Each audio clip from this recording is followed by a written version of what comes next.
الحمد لله. الحمد لله نحمده ونستعينه ونستغفره ونؤمن به ونتوكل عليه ونعوذ بالله من شرور أنفسنا ومن سيئات أعمالنا. يهده الله فلا مضل له ومن يضلل فلا هادي له، ونشهد أن لا إله إلا الله وحده لا شريك له. وقال الله تبارك وتعالى: اقرأ باسم ربك الذي خلق. قال النبي صلى الله عليه وسلم: اللهم أعني بالعلم وزينني بالحلم وأكرمني بالتقوى وجملني بالعافية. اللهم صل على محمد وعلى آل محمد كما صليت على إبراهيم وعلى آل إبراهيم إنك حميد مجيد. اللهم بارك على محمد وعلى آل محمد كما باركت على إبراهيم وعلى آل إبراهيم إنك حميد مجيد. اللہ تعالیٰ کا احسان ہے، اللہ تعالیٰ نے ہمیں انسان بنایا، مسلمان بنایا، حضور اکرم صلی اللہ علیہ وسلم کا امتی بنایا اور علم سیکھنے کا موقع عطا فرمایا۔ آج 5 اپریل 2026 ہے اور ہماری آج 2 نشستیں اکٹھی ہو رہی۔ ہر ماہ کی پہلی اتوار خانقاہی مجلس علم و ذکر ہوتی ہے اور ہر سال 16 شوال کو ہمارے سبق کا آغاز ہوتا ہے۔ تو آج یہ 2 مجالس اکٹھی ہیں، اس لیے میں دونوں کو اس طرز پر بیان کروں گا کہ دونوں اکٹھی ہو جائیں۔ آپ حضرات اور خواتین، طلباء اور طالبات کے علم میں ہے کہ مرکز اہل سنت والجماعت سرگودا اور اس کے ساتھ منسلک جتنے مدارس ہیں آف لائن یا آن لائن، ان کے اسباق کا افتتاح ایک دن ہوتا ہے اور ان کا اختتام بھی ایک ہی دن ہوتا ہے۔ تو ہمارے ترتیب یہ ہے کہ 11 سے لے کر 15 شوال تک داخلے ہوتے ہیں اور 16 شوال کو سبق کا افتتاح ہوتا ہے۔ تو اس اعتبار سے آج ہمارا یہ سبق کا افتتاح ہے 1447 ہجری کا۔ اللہ تعالیٰ میں بات سمجھنے کی توفیق عطا فرمائے۔ میں نے اپنی گفتگو کے شروع میں 4 لفظ استعمال کیے ہیں اور میں ہر بیان کے آغاز میں تقریباً کوشش کرتا ہوں یہ 4 لفظ استعمال کروں۔ نمبر 1، اللہ تعالیٰ کا فضل ہے کہ اللہ نے ہمیں انسان بنایا۔ نمبر 2، اللہ تعالیٰ کا فضل ہے اللہ تعالیٰ نے ہمیں مسلمان بنایا۔ نمبر 3، اللہ تعالیٰ کا فضل ہے کہ اللہ تعالیٰ نے ہمیں حضور اکرم صلی اللہ علیہ وسلم کو امتی بنایا۔ نمبر 4، اللہ تعالیٰ کا فضل ہے کہ اللہ تعالیٰ نے ہمیں علم سیکھنے کا موقع عطا فرمایا۔ اس وقت پوری دنیا میں سب سے زیادہ جو سنجیدہ سمجھے جاتے ہیں وہ گفتگو کرتے ہیں انسانی معاشرہ اور انسانی سوسائٹی پر۔ انسانیت کا احترام کریں، انسانیت کو عزت دیں، انسانیت کو زندہ کریں، اور عنوان یہ اختیار کیا جاتا ہے اور اس کے پیچھے کیا ہوتا ہے اس پر میں بات نہیں کرتا۔ میں صرف گزارش کرتا ہوں کہ انسانی معاشرہ یا انسانی سوسائٹی وہ بہتر سے بہتر کیسے بن سکتی ہے، اس ترتیب کو ذہن نشین فرما لیں۔ اگر شریعت کو صحیح طرح سمجھیں گے تو آپ بڑے شرح صدر کے ساتھ، وثوق کے ساتھ، اعتماد کے ساتھ دنیا کے ہر سٹیج پہ سینہ تان کر یہ بات کہہ سکتے ہیں کہ انسانی سوسائٹی کو درست رکھنے کا جو فارمولہ شریعت اور اسلام نے دیا ہے دنیا میں کسی اور کے پاس نہیں۔ پھر یہ تب ہے کہ جب ہم اس بات کو سمجھیں۔ جب میں بات سمجھتے ہی نہیں تو بات سمجھاؤں گا کیسے؟ کسی شخص نے بات سمجھانی ہے تو پہلے اس کو خود بات کو سمجھنا ضروری ہے۔ شریعت کے بنیادی اجزاء 5 ہیں۔ نمبر 1، اعتقادات۔ نمبر 2، اخلاقیات۔ نمبر 3، عبادات۔ نمبر 4 معاملات، اور نمبر 5 معاشرات۔ سب سے پہلے اعتقادات اور عقائد ہے، اس کے بعد اخلاق ہے، پھر عبادات اعمال ہے، پھر معاملات، اور پھر معاشرات۔ اب اس ترتیب کو اچھی طرح سمجھ لیں۔ سب سے پہلے انسان کے عقیدے کا درست ہونا ضروری ہے۔ اس کائنات کو کوئی چلانے والا ہے، اس کائنات کو کوئی بنانے والا ہے، اس کائنات کا کوئی نظام سنبھالنے والا ہے۔ جب ہمارا یہ ذہن بنے گا کہ انسان کو کسی نے پیدا کیا ہے، تو پھر ذہن بنے گا کہ جس نے پیدا کیا اسی سے پوچھنا چاہیے کہ انسان کیسے ٹھیک رہ سکتا ہے۔ دیکھیے، دنیا میں کوئی کمپنی، کوئی فیکٹری، کوئی کارخانہ جو کسی چیز کو بناتا ہے، وہی بتا سکتا ہے کہ یہ چیز کیسے چلنی ہے، دوسرا کیسے اس پر رائے دے سکتا ہے۔ تو جس اللہ نے کائنات کو اور کائنات میں افضل ترین مخلوق کو، انسان کو پیدا فرمایا ہے، ان سے بڑھ کر کون بتا سکتا ہے کہ انسان کیسے درست ہو سکتا ہے، انسانی سوسائٹی کیسے ٹھیک ہو سکتی ہے؟ پہلے اللہ کے وجود کو مانیں۔ اس کے بعد اللہ تعالیٰ کی ذات کو نہ ہم دیکھ سکتے ہیں نہ سن سکتے، ہمیں ایسی شخصیت کا درمیان میں واسطہ ضروری ہے جو ہمیں بتائے کہ اللہ کیا فرماتے ہیں۔ اس شخصیت کا نام نبوت اور رسالت ہے، نبی اور رسول ہے۔ پھر یہ عقیدہ ہونا چاہیے کہ اگر میں نے اللہ تعالیٰ کی ہدایات پر عمل کیا تو مجھے اچھا بدلہ ملنا ہے، اور اگر میں نے اللہ تعالیٰ کے احکام اور فیصلوں کو نظر انداز کیا تو مجھے سزا ملنی ہے۔ یہ نظریہ ہے جس کا نام قیامت ہے۔ تو پہلی بات ہے کہ انسان کا یہ عقیدہ ہو، ہمارا کوئی خالق ہے، مالک ہے، رازق ہے، ہم نے اس کی بات ماننی ہے۔ اس کی بات جس نے پہنچانی ہے وہ نبی اور رسول ہے، اور اس کی بات مانیں گے تو اچھی جزا، نہ مانیں گے تو سزا، وہ قیامت ہے۔ جب یہ انسان کا عقیدہ بنتا ہے تو پھر انسان کے دل میں کیفیت پیدا ہوتی ہے کہ میں نیک عمل کروں، میں برا نہ کروں، میں کسی کے ساتھ اچھا سلوک کروں، کسی کے ساتھ برا سلوک نہ کروں۔ دیکھیں، جب میرا یہ عقیدہ ہے کہ مجھے کسی نے پیدا کیا اور اس نے حکم دیا ظلم نہیں کرنا، اور اس کے نمائندے نے بتایا ہے کہ ظلم کرنے پر یہ نقصان ہوگا، تو میرے دل کی کیفیت بنے گی تو میں کیوں کسی کے اوپر زیادتی کروں گا؟ عقائد ہوں گے تو کیفیت پیدا ہوگی، اور اس کیفیت کے پیدا ہونے کا نام اخلاق ہے۔ اور جب کیفیات پیدا ہوگی تو پھر انسان عمل کرے گا۔ عقیدہ بن گیا، مجھے کسی نے پیدا کیا، مجھے کسی نے حکم دیا، مجھے کسی نے نمائندے نے سمجھایا، اور اچھے پر اچھا بدلہ، برے پر بری جزا ملنی ہے۔ اس کیفیت کے بعد میں کسی پر ظلم نہیں کروں گا، کسی کا حق نہیں کھاؤں گا، میں سچ بولوں گا، میں جھوٹ نہیں بولوں گا۔ اس سے پھر اعمال کو وجود ملے گا، اور جب اعمال بندہ کرے گا، اب اعمال میں افضل ترین عمل نماز ہے، تو جب انسان نماز میں کم از کم 5 مرتبہ اللہ کے حضور کھڑا ہوگا، اپنے اعمال کی پیشی کی فکر کرے گا، اللہ سے ہم کلام ہوگا، اللہ کا قرآن پڑھے گا، اور اللہ تعالیٰ کے ارشادات پر عمل کر کے حاضری دے گا اس کے دربار میں، تو یہ انسان معاملات خراب کبھی نہیں کر سکتا، معاملات خراب کبھی نہیں کرے گا۔ نماز پڑھے اور سمجھ کر پڑھے، سمجھ کر نہیں پڑھے گا تو معاملات خراب ہوں گے، سمجھ پر کر پڑھے گا تو معاملات کبھی خراب نہیں ہوں گے۔ جب معاملات ٹھیک ہو جائیں گے، جس کا پیسہ لیا ہے وقت پہ دیا ہے، جس کا حق ہے اس کا ادا کیا ہے، وراثت ٹھیک ہے، حقوق ٹھیک ہے، معاملات ٹھیک ہو گئے، تو انسانی معاشرہ خود وہ ٹھیک ہو جائے گا۔ تو ہم اس پر زور دیتے ہیں کہ انسانی معاشرہ ٹھیک کرو، لیکن اس انسانی معاشرہ کو ٹھیک کرنے کے لیے جو پہلے بنیادی تدریجی چیزیں ان کو چھوڑ دیتے ہیں۔ سیدھا انسانی معاشرہ ٹھیک کرو، انسانی سوسائٹی ٹھیک ہونی چاہیے۔ اس لیے میں گفتگو کرتے وقت بات عقائد سے شروع کرتا ہوں۔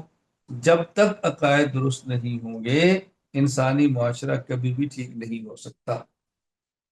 ہم قانون سے جتنا بھی جکڑ لیں، لوگ قانون سے، جہاں قانون کی پہنچ نہیں ہوگی، جرم کریں گے، اور اگر عقائد درست ہوں گے اللہ کی ذات پر، نبوت پر، قیامت پر، تو جہاں قانون کام نہیں کرتا انسان وہاں بھی گناہ نہیں کرتا۔ دیکھیں نا، اگر قانون ہے کہ وہ موبائل کا غلط استعمال کریں گے اور آپ کا موبائل پکڑا گیا تو اتنے سال سزا دیں گے، تو انسان موبائل کا غلط استعمال نہیں کرے گا جب تک کوئی دیکھ رہا ہے۔ اور اگر اللہ کا ڈر ہوگا تو بند کمرے میں جہاں قانون موجود نہیں ہے وہاں بھی موبائل کا غلط استعمال نہیں کرے گا۔ قانون کسی حد تک انسان کو ٹھیک رکھتا ہے، لیکن جب انسان کا عقیدہ درست ہو جائے تو پھر انسان جہاں قانون نہ ہو وہاں بھی ٹھیک چلتا ہے۔ میں اس لیے گزارش کرتا ہوں کہ انسانی سوسائٹی کو ٹھیک کرنا چاہیے، معاشرہ ٹھیک ہوگا، لیکن بنیاد سے کبھی غافل نہ ہو۔ ہم گھر آتے ہیں اور گھر والوں سے کہتے ہیں کہ ہمیں صبح ناشتے میں بہترین آملیٹ چاہیے، ٹھیک ہے، انڈا وہ تو میں نہیں لا کے دیتا، کوئی ٹماٹر پیاز وہ تو نہیں لا کے دیتا، تو گھر والے پوچھیں پھر آملیٹ کہاں سے بنے گا؟ بھئی اچھا آملیٹ آپ کو ملے گا جب آملیٹ کا سامان بھی لاؤ نا، سامان نہ دو اور آملیٹ کھاؤ، کہاں سے ملے گا؟ انسانی سوسائٹی ٹھیک ہوگی لیکن اس کو ٹھیک کرنے کے جو پہلی بنیادیں وہ تو مہیا کریں۔ میں اس لیے سب سے زیادہ زور اس پہ دیتا ہوں کہ ہمارے عقائد اور نظریات کا درست ہونا ضروری ہے۔ عقائد درست ہوں گے تو اگلا کام چلے گا، عقائد درست نہیں ہوگے تو آگے کام نہیں چلے گا۔ پوری دنیا میں میری تحریک کا جو محور اور مرکز ہے اس میں سب سے پہلے عقائد ہے، پھر اخلاق ہے، پھر اعمال ہے، پھر معاملات ہے، اور پھر معاشرت ہے۔ تو لوگ سمجھتے ہیں کہ اس نے معاشرت کو 5ویں پہ رکھا ہوا ہے، یہ معاشرت 5واں نمبر نہیں ہے۔ معاشرت ہی کے لیے سارے کام، یہ سب کام ٹھیک ہوں گے تو انسانی معاشرہ ٹھیک ہوگا، یہ سب ٹھیک نہیں ہوگے انسانی معاشرہ کبھی ٹھیک نہیں ہوگا۔ کسی شخص کو یہ پتا ہو کہ مجھے ایک کیمرہ دیکھ رہا ہے، وہ چوری نہیں کرے گا، اور اگر یہ پتا ہو کہ مجھے اللہ دیکھ رہا ہے پھر کیسے چوری کرے گا؟ جہاں کیمرے کی نگاہ سے غافل ہوا وہاں چوری کرے گا۔ اب اللہ اور کیمرے میں کتنا فرق ہے؟ کیمرہ تو مخصوص جگہ کو دیکھتا ہے، مخصوص وقت میں دیکھتا ہے، اور اللہ کی ذات وہ تو دیکھنے میں کسی آلے کی محتاج ہی نہیں ہے۔ 7 زمینوں سے نیچے ہو تب بھی دیکھتے ہیں، 7 آسمان سے اوپر ہو تب بھی دیکھتے ہیں۔ پوری کائنات کا ایک ذرہ ایسا نہیں جو اللہ کے علم سے باہر ہو، وہ تو سینے کے اندر چھپے ہوئے راز کو بھی جانتے اور دیکھتے ہیں۔ قرآن کریم نے اس عقیدے کو بہت سمجھایا ہے کہ فرما انو علیم بذات الصدور، اللہ سینوں کی باتیں جانتا ہے۔ کہ فرمایا کہ استخفون من الناس ولا استخفون من اللہ وما ہو، یہ لوگوں سے چھپتے ہیں، حیا کرتے ہیں، خدا سے حیا نہیں کرتے جو ہر وقت ان کے ساتھ ہے۔ تو یہ عقیدہ کتنا ضروری ہے، اس لیے سب سے پہلے اس بات کی ضرورت ہے ہم اپنے عقائد کو درست کریں۔ ہماری خانقاہ میں بھی عقائد پر محنت ہے، اور ہمارے مدارس میں بھی، ہمارے مکاتب میں بھی۔ میں نے اس کے لیے چھوٹا سا کتابچہ اسلامی عقائد تیار کیا ہے، اور میری خواہش ہے وہ ہر گھر میں ہو، ہر مسجد میں ہو، ہر خانقاہ میں ہو، ہر مکتب میں ہو، اس کی تعلیم ہو، تو آپ دیکھو اس کے کتنے فائدے ہوتے ہیں۔ میں تو ابھی انشاءاللہ تخصص العقائد الاسلامیہ میں علماء کا بھی سبق ہوگا کہ میں اسلامی عقائد کتابیں شروع کرتا ہوں۔ اور یہ بات یاد رکھ لیں، اگر کوئی بات ہم نے سمجھانی ہے تو سب سے پہلے اپنی زبان میں سمجھائیں۔ عقائد اگر بچوں کو یا بڑوں کو ٹھیک کرانے ہیں پہلے اپنی زبان اردو میں عقائد سمجھائیں، اس کے بعد عربی کتب دکھائیں، عقائد ٹھیک ہو جائیں۔ صرف اور نحو گرامر پڑھانی ہے تو پہلے اردو زبان میں اس کو پڑھائیں، پھر عربی کتب دکھائیں تو ٹھیک ہو جائے گی۔ اگر اس کا خیال نہیں کریں گے تو بہت نقصان ہوگا۔ سب سے پہلے ہم اس پر کام کریں۔ اللہ مجھے اور آپ سب کو بات سمجھنے کی توفیق عطا فرمائے۔ ایک بات کہ جو شریعت نے اجزا دی اس کی ترتیب ذہن میں رکھ، عقائد، اخلاق، اعمال، معاملات اور معاشرہ، یہ بنیادی چیز ہے۔ دوسری بات سمجھیں، عقائد کا علم ہونا چاہیے جب کہیں پڑھیں گے، خواہ وہ کتاب پڑھ لیں خواہ کسی استاد سے پڑھے۔ کوئی انسان استاد سے بھی نہ پڑھے، کتاب بھی کھول کر نہ دیکھے، اور پھر کہ مجھے عقائد کے علم آئے، ممکن نہیں۔ کوئی آدمی کتاب کھول کے بھی نہ دیکھے، کتاب بھی نہ پڑھے، کسی استاد سے بھی نہ پڑھے، اور پھر کہ جی مجھے مسائل کا علم آ جائے، ممکن نہیں۔ کوئی آدمی کتاب بھی نہ کھولے، استاد سے بھی نہ پڑھے، اور پھر کہ مجھے معاملات کا علم ہو جائے، ممکن نہیں۔ اگر ہم چاہتے ہیں کہ ہمیں عقائد، اخلاق، اعمال، معاملات اور معاشرات کا پتہ چلے تو ہمیں علم پڑھنا پڑے گا۔ اور علم کے حاصل کرنے کے دو ذریعے: نمبر ایک کتاب کو دیکھنا، اور نمبر دو کسی بندے سے پڑھنا۔ بات توجہ سمجھنا، ایک ہوتا ہے کتاب دیکھنا اور ایک ہوتا ہے کسی بندے سے پڑھنا۔ دونوں میں فرق کیا ہے؟ اگر ہم کتاب دیکھ کر علم پڑھیں تو اس پر کوئی اشکال آئے، جواب کتاب نہیں دے گی۔ اگر اس میں کوئی بات سمجھ نہ آئی تو کتاب نہیں سمجھائی۔ اور اگر کسی استاد سے پڑھیں گے، کوئی سوال ذہن میں آیا تو استاد جواب بھی دے گا۔ اگر کوئی بات نہ سمجھ آئی تو استاد سمجھا بھی دے گا۔ تو لوگ کہتے ہیں جب کتاب موجود ہے تو عالم کی کیا ضرورت ہے؟ بھائی اس کتاب کے مسئلے پر اگر سوال ہوا، اس کا جواب کون دے گا؟ اگر کوئی بات سمجھ نہ آئی تو کون سمجھائے گا؟ تو کتاب کے ساتھ صاحب کتاب عالم کا ہونا ازحد ضروری ہے۔ اور یہ بات ذہن نشین فرما لیں کہ اللہ تعالیٰ نے کتابیں 4 اور صحیفے 100، کتابیں 4، تورات، انجیل، زبور، قرآن کریم، اور صحیفے 100 بھیجے ہیں۔ اور انبیاء علیہ السلام کی تعداد 1,25,000 کے لگ بھگ جو اللہ نے بھیجے۔ تو کتابیں دیکھیں 104 ہے، اور پڑھانے والے استاد دیکھیں 1.25 ہے۔ کتابیں تھوڑی ہیں اور پڑھانے والے استاد زیادہ ہیں۔ یہ کتنی اہم بات ہے! میں اس کو سمجھانے کے لیے باہر کہتا ہوں، ایک ہے کتاب اللہ اور ایک ہے رجال اللہ۔ کتاب اللہ بھی ضروری ہے اور رجال اللہ بھی ضروری ہے۔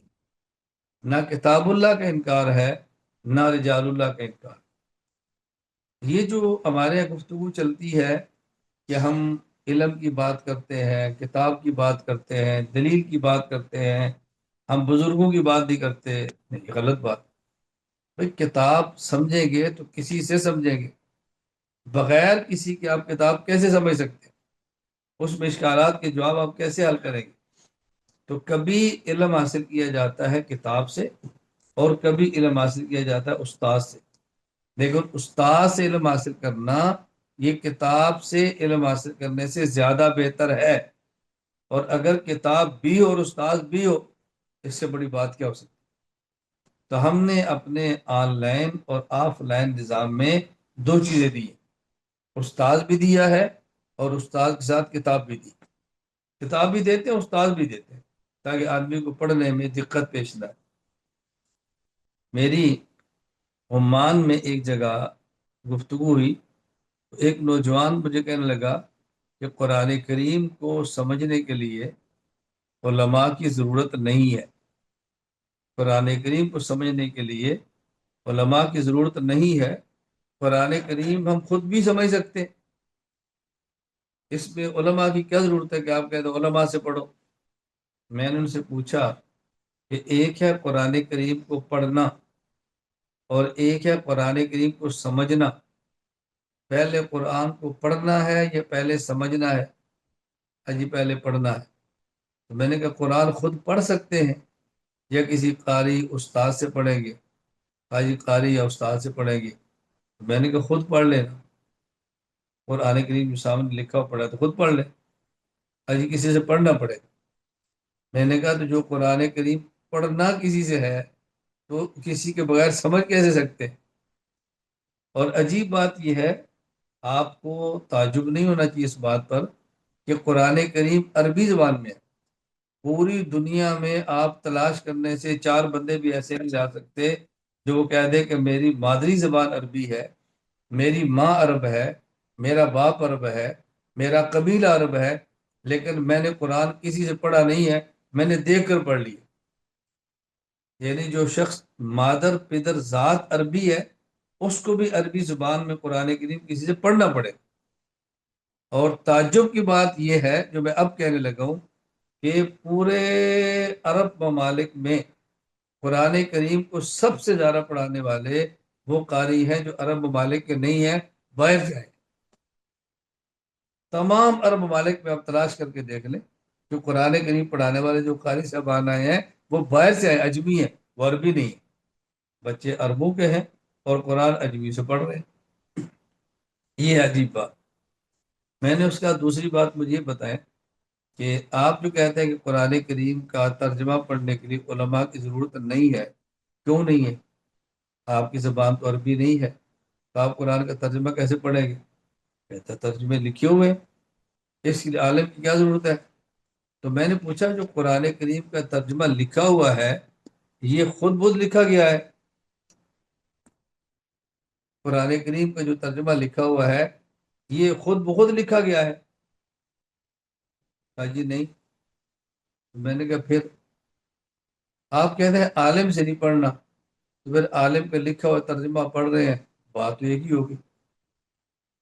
یعنی عجیب بات ہے کہ آپ علماء سے ترجمہ نہ پڑھو، لکھا ہوا دیکھ لو۔ بھائی لکھا ہوا بھی تو کسی عالم ہی کا ہے نا۔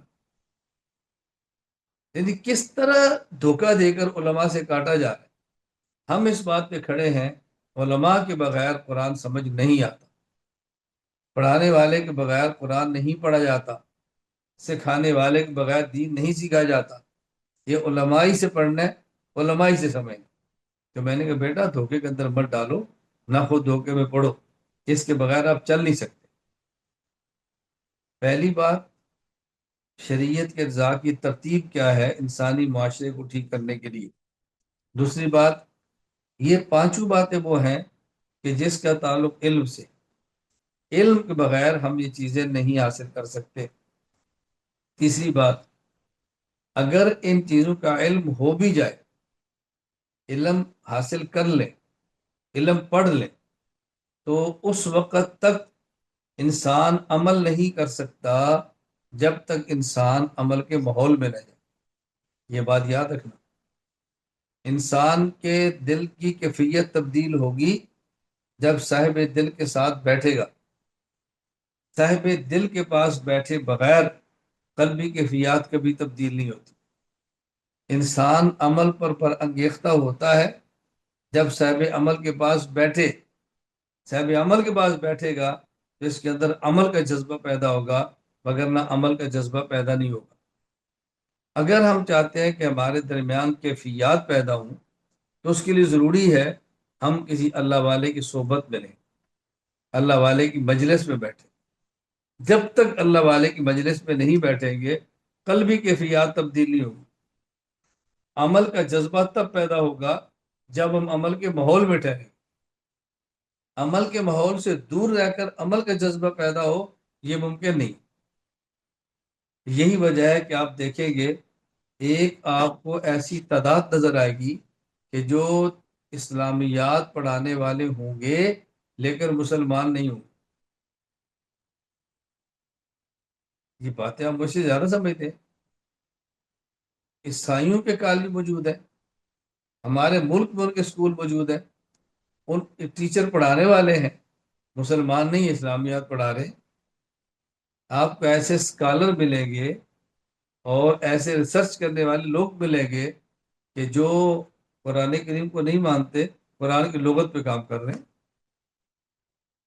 قرآن کریم کی ترکیب پہ بات کر رہے ہیں، قرآن کے گرامر پہ بات کر رہے ہیں، نقطے فلسفے جاڑ رہے ہیں، خود اسلام سے خالی۔ کیوں؟ اس لیے کہ ان کو صحبت نہیں ملی، اللہ والے کی صحبت نہیں ملی، اس لیے اللہ کی کتاب پڑھا کر بھی اللہ سے دور ہے۔ صحبت انتہائی ضروری ہے۔ تو ہم اپنے تعلیمی نظام کے ساتھ ساتھ خانقائی ماحول پہ زور دیتے ہیں، اللہ والوں کی صحبت میں رہیں، ماحول کے اندر رہیں۔ ماحول میں رہے بغیر دین پر عمل کرنا یہ بہت مشکل ہے۔ ماحول کے اندر رہیں، جتنے آج کل گناہ ہم سے سرزد ہوتے ہیں، ان گناہوں کے سرزد ہونے کی 100% وجہ وہ گناہوں کے ماحول میں جانا ہے۔ گناہوں کے ماحول سے نکل جائے تو پھر انسان آرام سے گناہوں سے جان چھڑا لیتے ہیں۔ اللہ ہمیں یہ بات سمجھنے کی توفیق عطا فرمائے۔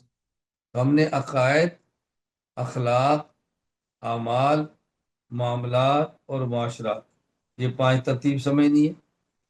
ان پانچوں کو درست کرنے کے لیے علم سیکھنا ہے۔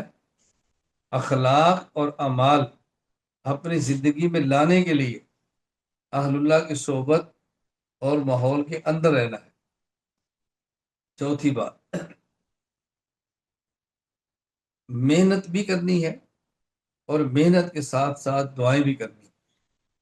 اللہ سے مانگنا بھی ہے، محنت بھی کریں اور دعائیں بھی کریں۔ ابھی جو میں نے قرآن کریم کی تلاوت کی ہے اور حدیث پاک پڑھی ہے، اس میں 2 دعائیں، ایک دعا قرآن کریم سے ہے اور ایک دعا حدیث پاک سے۔ قرآن کریم کی دعا رب زدنی علما، یہ اللہ نے اپنے پیغمبر خاتم الانبیاء حضرت محمد مصطفیٰ صلی اللہ علیہ وسلم کو حکم دیا ہے، قل، اے پیغمبر آپ یہ دعا ہم سے مانگا کریں، رب زدنی علما۔ آپ اندازہ فرمائیں کہ رسول اکرم صلی اللہ علیہ وسلم کی ذات گرامی وہ ہے، اللہ کی ذات کے بعد کائنات میں سب سے زیادہ علم ان کے پاس ہے۔ اللہ فرماتے ہیں دعا مانگو، رب زدنی علم۔ علم کو حاصل کرنے کے ذرائع ہیں، ان میں ایک ذریعہ دعا بھی ہے۔ آپ دعا مانگو۔ دعا کیا ہے؟ اے اللہ میرے علم میں اضافہ فرما دے۔ اور یہ بات یاد رکھ لیں، اضافے کی 2 قسمیں، ایک ہوتا ہے اضافہ کمیت میں، ایک ہوتا ہے اضافہ کیفیت میں۔ ایک ہوتا ہے کہ علم زیادہ دے دے، ایک ہوتا ہے جو علم دیا ہے اس میں برکات دے دے۔ اللہ سے دونوں دعائیں مانگنی چاہیے، یا اللہ مجھے علم زیادہ بھی دے، اور جو علم دیا ہے اس میں برکت عطا فرما کے کیفیت میں اضافہ بھی فرما دے۔ یہ بات اچھی طرح ذہن نشین فرما لے۔ اور میں یہ بات بڑے وثوق سے کہہ رہا ہوں، ہم اگر دنیا میں اپنے مال میں برکت چاہتے ہیں تو والدین کو خوش رکھیں، اپنے علوم میں برکت چاہتے ہیں اپنے اساتذہ کو خوش رکھیں۔ جو شخص والدین کو راضی کر لیتا ہے، اللہ اس کے رزق میں اور اس کے مال میں برکت عطا فرماتے ہیں، اور جو اساتذہ کو خوش کر لیتا ہے اللہ اس کے علوم میں برکات عطا فرماتے ہیں۔ کوشش کریں زندگی میں والدین بھی ناراض نہ ہوں، اور کوشش کریں زندگی میں اساتذہ بھی ناراض نہ ہوں۔ ان دونوں کو خوش رکھیں گے، اللہ تعالیٰ علوم میں برکات عطا فرمائیں گے، اور اللہ تعالیٰ اموال اور دولت کے اندر بھی برکت عطا فرمائیں گے۔ ہمیں ان دونوں کی ضرورت ہے۔ ایک دعا تو قرآن کریم نے سکھائی، رب زدنی علما، بے دعا مانگا کرو اے اللہ میرے علم میں اضافہ فرما۔ دوسری دعا جو حدیث پاک میں ہے، رسول اکرم صلی اللہ علیہ وسلم یہ دعا مانگتے، اللہم اعنی بالعلم وزینی بالحلم واکرمنی بالتقوی وجملنی بالعافیہ۔ اس دعا کو اچھی طرح سمجھیں۔ سب سے پہلے اے اللہ تو علم عطا فرما کر میری مدد فرما۔ میں نے دین کا کام کرنا ہے جو علم کے بغیر ممکن نہیں ہے، میں نے دین کو سمجھنا ہے جو علم کے بغیر ممکن نہیں ہے، میں نے دین کو سمجھانا ہے جو علم کے بغیر ممکن نہیں ہے، میں نے دین پہ عمل کرنا ہے جو علم کے بغیر ممکن نہیں ہے۔ اللہم اعنی بالعلم، اے اللہ تو میری مدد فرما، مجھے علم عطا فرما تاکہ میں دین سیکھوں، میں دین پہ عمل کروں، میں دین کی خدمت کروں، میں دلائل سے دین کو بیان کروں، اگر کوئی دین پر اعتراض کرے میں اس کا جواب دوں۔ اللہم اعنی بالعلم، اے اللہ میری مدد فرما اور مجھے علم عطا فرما۔ وزینی بالحلم، انسان کے پاس علم ہو، لوگ اس سے فائدہ اٹھائیں، اس کے لیے بندے کا علیم ہونے کے ساتھ حلیم ہونا ضروری ہے۔ علیم ہونے کے ساتھ حلیم ہونا ضروری ہے۔ عالم بھی ہو، بردبار بھی ہو، عالم بھی ہو، اچھے اخلاق والا بھی ہو۔ اللہ اپنے پیغمبر کو فرماتے ہیں وَلَوْ كُنْتَ فَظًّا غَلِيظَ الْقَلْبِ لَانفَضُّوا مِنْ حَوْلِكَ، اے پیغمبر اگر آپ کے دل میں سختی ہوئی یا آپ کی زبان سخت ہوئی تو صحابہ آپ کے ساتھ ہی چلیں گے، لوگ آپ سے الگ ہو جائیں رضی اللہ عنہ۔ یہ سمجھایا ہے، پیغمبر کو یہ بات سمجھائی جا رہی ہے، خطاب کیا جا رہا ہے ہمیں سمجھانے کے لیے۔ اللہ اکبر، کہ یہ ضروری ہے ہم اس بات کا خیال کریں، اے اللہ علم دے اور علم سے لوگ فائدہ اٹھائیں، اس کے لیے ضروری ہے کہ مجھے علم بھی دے، مجھے کردار اچھا دے، اخلاق اچھا دے، شاگردوں کا خیال، آنے والے کے کرام، اٹھ کر ملنا، حوصلہ افزائی کرنا، ان کو عزت دینا، اور ان کی غلط اور سخت باتوں پہ برداشت کرنا، ایسے علوم سے فائدہ ہوتا ہے۔ واکرمنی بالتقوی، یہ بات سمجھنا، بس اوقات کسی بندے کی تحقیقات سے اور معلومات سے لوگ فائدہ اٹھاتے ہیں لیکن دل سے قدر نہیں کرتے، وہ بندہ فاسق ہوتا ہے، بد کردار ہوتا ہے، چال چلن ٹھیک نہیں ہوتا، لوگ اس کی تحقیقات سے فائدہ اٹھاتے ہیں، بڑا محقق ہے، بڑا سکالر ہے، بڑی اس کی سرچ ہے، لیکن ہے کافر، سرچ اس کی بڑی ہے اور تحقیقات بڑی ہے، لیکن نماز نہیں پڑھتا، داڑھی منڈاتا ہے، اور لوگ اس کی دل سے قدر نہیں کرتے، دل سے عزت نہیں کرتے۔ اسی طرح انسان بس اوقات بہت دین کا کام کرتا ہے اور اللہ کے اس کی قدر نہیں ہوتی، اللہ کے اس کی عزت نہیں ہوتی، اس کی بدنیتی کی وجہ سے، بد کرداری کی وجہ سے وہ آخرت سے محروم رہ جاتا ہے۔ تو ضرورت ہے کہ انسان کے پاس علم بھی ہو، لوگ فائدہ بھی اٹھائیں، اور اس علم کا بندے کو فائدہ دنیا میں بھی ہو اور آخرت میں بھی ہو۔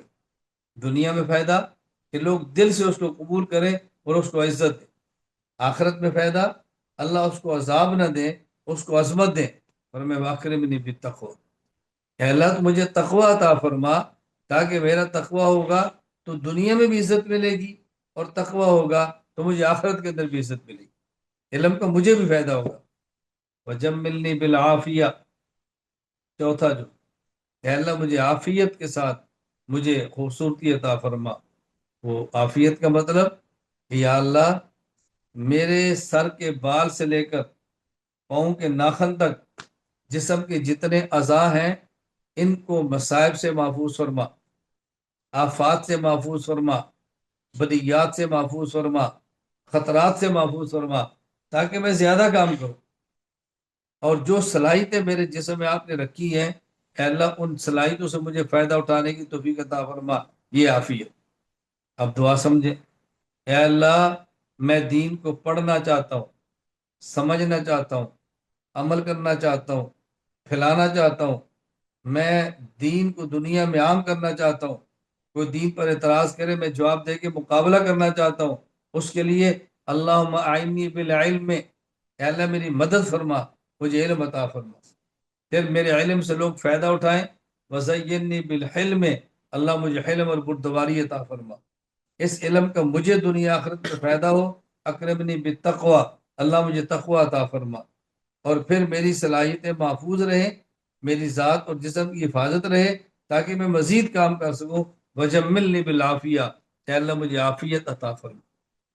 یہاں میں سمجھانے کے لیے کہا کرتا ہوں، دو لفظوں میں فرق سمجھیں، ایک ہے زینی بالحلم اور ایک ہے جملنی بالعافیہ۔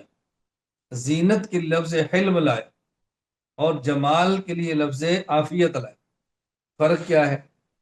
زینت اور جمال میں فرق یہ ہے، جمال طبعی اور فطری خوبصورتی کا نام ہے، اور زینت اس میں اضافے کا نام ہے۔ مثال سمجھو، میں گھر سے باہر گیا ہوں، مٹی چل رہی ہے، ہوا لگ رہی ہے، اور بالوں میں گرد و غبار ہے، چہرے پر مٹی ہے، گھر آئے، غسل کیا، صابن استعمال کیا، شیمپو استعمال کیا، میل کچیل صاف ہو گئی، جسم کے اندر خشکی تھی سکری وہ باہر نکلی، اوپر لوشن تیل کریم لگائی وہ ختم ہو گئی، یہ جمال ہے۔ یہ کیا ہے؟ جمال، طبعی خوبصورتی، اور اس کے اوپر پھر کوئی رنگ لگایا، یہ زینت ہے۔ جیسے عورتیں ہیں، لپسٹک لگا لی، سرخی لگا لی، پاؤڈر لگا لی، ناخن پالش لگائی، یہ کیا ہے؟ زینت ہے۔ اور یہ یاد رکھ لیں، جب عورتوں کے نماز کے دن ہوں ان دنوں میں یہ ناخن پہ پالش نہیں لگانی، نماز نہیں ہوگی، وضو نہیں ہوگا۔ جب یہ نماز کے دن نہ ہوں پھر لگانا چاہے تو حرج نہیں، کیونکہ وضو تو نے کرنا نہیں ہے، پھر لگا سکتی۔ یہ زینت ہے۔ تو جمال تبھی خوبصورتی ہے اور زینت اس پہ اضافہ ہے۔ مرد کو اضافی خوبصورتی کی اجازت نہیں ہے، عورت کرے۔ تو مرد کے لیے ان اللہ جمیل یحب الجمال، اللہ جمیل ہے اور جمال کو پسند کرتے ہیں۔ کیا معنی؟ یہ نہائے، یہ اپنی خشکی دور کرے، اپنی داڑھی پر تیل لگائے، یہ تبھی خوبصورتی ہے۔ اور اس کے اوپر جو زینت ہے وہ مرد کے لیے نہیں ہے، وہ عورت کے لیے۔ ہم نماز پڑھتے ہیں تو جمال اختیار کریں۔ جمال کا معنی وضو، غسل، طہارت، اور خضوع زینتکم، پھر زینت اختیار کریں۔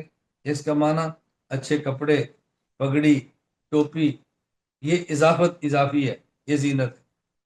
تو جمال انسان کا اپنی ذات کے لیے ہوتا ہے اور زینت دوسرے کے لیے ہوتا ہے۔ یہی وجہ ہے کہ مرد کو زینت کی اجازت نہیں ہے، عورت کو زینت کی اجازت ہے۔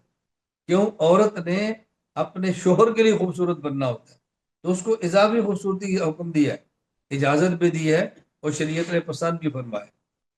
زینی بالحلم وجملنی بالعافیہ، حلم کے ساتھ لفظ زینت لائے ہیں۔ کیوں؟ اگر حلم ہوگا تو لوگ فائدہ اٹھائیں گے نا، لوگ فائدہ اٹھائیں گے۔ دیکھیں میں نے مطالعہ کیا ہے، میں نے محنت کی ہے، میں نے سبق یاد کیا ہے۔ میں اگر بد زبان ہوں تو پھر بھی یاد کر لیے، میرے اخلاق اچھے نہیں پھر بھی یاد کر لیے، میں لوگوں سے اچھی طرح نہیں پیش آتا پھر بھی یاد کر لیے۔ لیکن لوگوں کو فائدہ کب ہوگا؟ جب میرے اخلاق اچھے ہوں گے، زبان اچھی ہوگی، کردار اچھا ہوگا۔ تو حلم اس لیے ہے کہ اوروں کو فائدہ ہو، اس لیے فرمایا زینی بالحلم، مجھے حلم والی زینت دے دے کہ اور فائدہ اٹھائے۔ اور عافیت کے لیے جملنی بالعافیہ، کیا معنی؟ عافیت عطا فرما، میرے اعضاء ٹھیک کام کریں، میری صلاحیتیں ٹھیک کام کریں، کہ میری ذات کے لیے۔ تو جمال نام ہے ذاتی اور طبعی ضرورت اور خوبصورتی کا، وہاں لفظ عافیت لائیں۔ اور زینت نام ہے اضافی خوبصورتی کا، وہاں لفظ حلم لائیں۔ تو جمال، عافیت ہماری ضرورت ہے، اس لیے فرمایا جملنی بالعافیہ، اور حلم لوگوں کی ضرورت ہے، اس لیے فرمایا زینی بالحلم۔ میں نے اس لیے گزارش کی، ہم دعائیں مانگتے ہیں تو ہم دعائیں سمجھا بھی کریں نا، اس دعا کا مطلب کیا ہے، ہم دعاؤں کا اہتمام کریں۔ اللہ ہم سب کو توفیق عطا فرمائے۔ میں پھر بار بار بات کہتا ہوں، بات آپ ذہن میں رہے۔ اجزائے شریعت 5 ہیں: عقائد، اخلاق، اعمال، معاملات اور معاشرہ۔ ان پانچوں نے حاصل ہونا ہے علم سے، اور اخلاق کیفیات پیدا ہوگی، علم کا جذبہ پیدا ہوگا شیخ کی صحبت سے، اہل اللہ کے پاس رہنے سے، مگر نہ جذبہ پیدا نہیں ہوگا۔ نمبر 5، اس کے لیے دعاؤں کا اہتمام کریں، ہم سب دعاؤں کا اہتمام کریں، اللہ سے خوب مانگیں۔ نمبر 6، یہ علم کو پڑھنا اور شیخ کے پاس رہ کے عمل کا جذبہ پیدا کرنا، یہ مسلسل کرنا ہے، مسلسل کرنا ہے، رکنا نہیں ہے، مسلسل کریں۔ پڑھا، پھر پڑھیں، پھر پڑھیں، پھر پڑھیں۔ یہ بات میں کیوں کہہ رہا ہوں؟ بس اوقات ایک کورس ہم کراتے ہیں، اگلے سال کہتے ہیں کر لو، تو بندہ کہتے میں نے پچھلے سال بھی کیا تھا جی۔ تو میں مزاح میں کبھی کہا کرتا ہوں، بھئی اگر آپ کا تعلق تبلیغی جماعت سے ہے، آپ نے چلا لگا لیا، اگلے سال کے چلا لگاؤ، تو کہتے ہیں میں نے پچھلے سال لگا لیا تھا اب نہیں لگانا، لگاتے ہیں۔ اچھا میرا سوال ہے، جو اگلے سال چلا لگایا ہے اس میں کوئی 6 نمبر کی بجائے 7 ہو گئے ہیں، وہی 6 نمبر ہے، تو پھر دوبارہ کیوں لگا رہے ہیں؟ پھر بھی لگا رہے ہیں، کیونکہ بار بار کرنا ہے نا، میں تائید کر رہا ہوں، تردید نہیں کر رہا۔ اگر کسی کو شیخ سے اصلاحی تعلق ہے، خانقاہ میں گئے چلا لگا کر ہے، اگلے سال پھر خانقاہ میں جا رہا ہوں، کیوں؟ یعنی شیخ کے پاس کوئی نیاز ہی کرا ہے، جی وہی ہے، پھر دوبارہ کیوں جا رہے ہو؟ تازگی کے لیے۔ تو جس طرح خانقاہ میں ہر سال جاتے ہیں تازگی کے لیے، اور جو جماعت میں کام کرتے ہیں وہ ہر سال جاتے ہیں تازگی کے لیے، اسی طرح کورس کرنے والا بھی ہر سال کورس کرے تازگی کے لیے۔ ہماری مسجد ہے، رمضان کورس کرا دیا، اگلے سال پھر رمضان آ گیا، کورس وہ جو ہم نے پچھلے سال کرایا تھا، وہ آپ کو مسائل بھی یاد نہیں ہے، کورس کرنے والوں کو بھی یاد نہیں ہے، پھر کرائیں۔ اعتکاف کورس 7 سال کرائیں، صراط مستقیم کورس 7 سال کرائیں، بار بار بار بار پڑھیں گے تو پھر یہ چیزیں یاد ہوں۔ تو ہم نے اس علم کو اور خانقاہ میں آنے جانے کو تسلسل کے ساتھ برقرار رکھنا ہے۔ تسلسل، حالات جیسے بھی ہوں اس کی پرواہ نہ کریں۔ حالات ہمیشہ موافق نہیں ہوتے، حالات ہمیشہ موافق نہیں ہوتے، کبھی حالات موافق ہوتے ہیں اور کبھی حالات مخالف ہوتے ہیں۔ یہ علم اور عمل کا جذبہ حالات موافق ہوں تب بھی جاری رکھیں، اور حالات مخالف ہوں تب بھی جاری رکھیں۔ اس کو تسلسل کے ساتھ کرتے رہیں۔ پروپیگنڈا ہوگا، لوگ برا کہیں گے، لوگ اچھا کہیں گے، لوگ غلط کہیں گے، لوگ درست کہیں گے، لوگوں کی پرواہ نہیں کرنی۔ ہم طے کر لیں ہر حال میں ہم نے اپنے کام کو جاری رکھنا ہے، اس میں رکنا نہیں ہے۔ نمبر 7،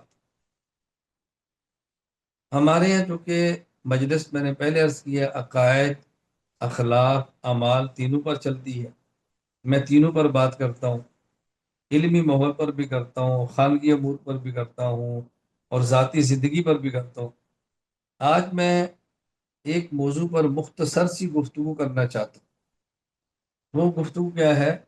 مریض کے ساتھ معاملات کیسے ہونے چاہیے، مریض کے ساتھ معاملات کیسے ہونے چاہیے۔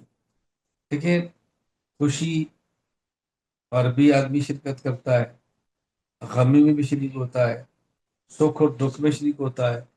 مریض کے ساتھ معاملات کیسے رکھنی چاہیے؟ اہم ترین بات یہ ہے کہ مریض کو ایسے معاملات پیش نہ کریں کہ جس سے اس کو تکلیف، جس سے اس کا مرض بڑھے۔ کوشش کریں مریض کے ساتھ معاملات ایسے رکھیں جس سے اس کو راحت پہنچے۔ ہم مریض کو راحت پہنچانے کے بجائے مریض کو تکلیف دینے کا سبب بنیں گے تو اس کا نقصان ہو۔ مریض کو تکلیف نہ دے، مریض کو راحت پہنچائے۔ اس پر بہت ساری باتیں ہیں جو میں کر سکتا ہوں، بہت ساری باتیں جو میں کر سکتا ہوں، کیونکہ 2 دن سے میرا مسئلہ تھا، آپ کے علم میں ہے، میرے ساتھ معاملات پیش آئے، تو میں جو ساتھی خدمت پر تھے اور ان کو سمجھاتا تھا، تو میں کہتا چونکہ میرا مسئلہ ہے اس لیے میں اس پر زیادہ بات نہیں کرتا۔ کسی اور کا مسئلہ ہوا تو اس پر میں تفصیل سے بات کروں گا۔ میں 2 4 باتیں عرض کرتا ہوں۔ مثلا ایک تو ہر بندہ مریض کو میسج کرتا ہے اب کیا حال ہے؟ آپ بتاؤ مریض کتنے بندوں کو جواب دے؟ یعنی مجھے تیسرا دن ہے، اتنے میسج آ رہے ہیں اب کیا حال ہے، میں کیا بتاؤں؟ پھر میسج آئے گا کیا تکلیف ہے، کس کس کو بتائے؟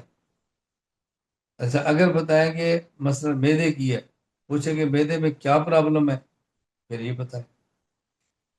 پھر بعض لوگ وائس میسج کریں گے، اس کو کون سنے؟ اگر جواب نہ دے سکا پھر ناراض ہوں گے، کتنوں کو جواب دیں؟ اب بتائیں کہ ان معاملات سے مریض کو راحت پہنچ رہی ہے یا مریض کو تکلیف پہنچ رہی؟ میرے ساتھ جو ساتھی خدمت پہ تھے تو مجھے نے کہا کہ بہت سارے لوگ پوچھتے ہیں کہ استاد جی کو کیا ہوا، کیا جواب دیں؟ میں نے کہا ان کو جواب دو، یہ نہ پوچھو استاد جی کو کیا ہوا، یہ پوچھو کہ استاد جی کو کیا چاہیے۔ کیا ہوا سے کیا ہوگا، تم پوچھو بھی کیا چاہیے۔ میری اپنی عادت یہ ہے کہ میں مریض کے مرض پہ زیادہ خرید نہیں کرتا، میں مریض کے کام آنے کی کوشش کرتا ہوں، مریض کے کام آنے کی کوشش کرتا ہوں۔ یہ میں تھوڑی تھوڑی باتیں عرض کر رہا ہوں کہ اس سے مریض کو نقصان کتنا ہوتا ہے۔ مریض کو آرام کی ضرورت ہوگی، یہ کہ ہماری بات کرو، اس کو آرام کی ضرورت ہوگی، یہ کہ ہماری ملاقات کرو۔ ایک بڑا معروف ہے نا واقعہ، ایک صاحب تھے، بزرگ تھے اور بیمار تھے، تو لوگ آتے تیمارداری کرتے چلے جاتے۔ ایک بندہ آیا تو وہ بات لمبی کرتا، جاتا نہیں، یہ تنگ آ گیا، تو حضرت نے ان کو فرمایا بھائی میں میری بس ہو گئی ہے، ملاقاتیں بہت ہیں، تو آپ نے کنڈی لگا دی۔ تو اس نے کہا جب وہ کنڈی لگانے لگا، حضرت نے فرمایا نہیں، باہر سے لگا۔ بات سمجھ آ گئی؟ وہ اندر سے کنڈی لگا، فرمایا نہیں، باہر سے لگاؤ۔ وہ اس سے تنگ تھے کہ یہی حالت نکلے، وہ دوسروں کو روکنا چاہتا، فرمایا کنڈی لگاؤ لیکن بیٹا باہر سے جا کر لگاؤ تاکہ تجھ سے میری جان چھوٹے۔ ایسا چمٹا ہوا کہ ان کی جان نہیں چھوڑ رہا۔ میں صرف گزارش کر رہا ہوں کہ مریض کے ساتھ معاملات ایسے رکھے کہ اس کو راحت ہو، اس کو مزید تکلیف نہ دے۔ میں تکلیف میں نہیں آتا، میں تو اللہ کا شکر ادا کرتا ہوں۔ آپ حضرات دیکھ لیں، کوئی ایک شخص بھی ایسا نہیں جس نے ان 3 دنوں میں میسج کیا ہو میں نے جواب نہ دی۔ کوئی ایک شخص بھی ایسا نہیں جس نے ملاقات کا کہا ہو اور اس سے میں ملاقات نہ کی۔ کوئی ایک بندہ بھی ملنے والا ایسا نہیں جو میرے ملنے کے لیے آیا ہو اور میں نے اپنی ہمت اور استطاعت کے مطابق اس کا اکرام نہ کیا۔ میں تو دل چھوٹا نہیں کرتا، میں تو لگا رہتا ہوں۔ میں عمومی بات سمجھا رہا ہوں، اس بات کا بہت زیادہ خیال کیا کریں کہ مریض کو ضرورت کس بات کی ہے۔ ہم اپنی خواہشات کو دیکھتے ہیں، اس کی خواہشات کو نہیں دیکھتے، اس کی ضرورتوں کو نہیں دیکھتے تو اس کی ضرورتیں کیا ہیں۔ اللہ ہمیں یہ باتیں سمجھنے کی توفیق عطا فرمائے۔ میری آپ سے 8ویں نمبر پر گزارش یہ ہے کہ علم بہت ضروری ہے، لیکن علم کے ساتھ ذکر بہت ضروری ہے۔ علم بہت ضروری ہے اور علم کے ساتھ ذکر بہت ضروری ہے۔ علم اور ذکر کو اکٹھا چلائیں۔ قرآن کریم کو اللہ تعالیٰ نے جہاں ختم کیا، وہاں فرمایا قل اعوذ برب الناس، ملک الناس، الہ الناس، من شر الوسواس الخناس، الذی یوسوس فی صدور الناس، من الجنۃ والناس۔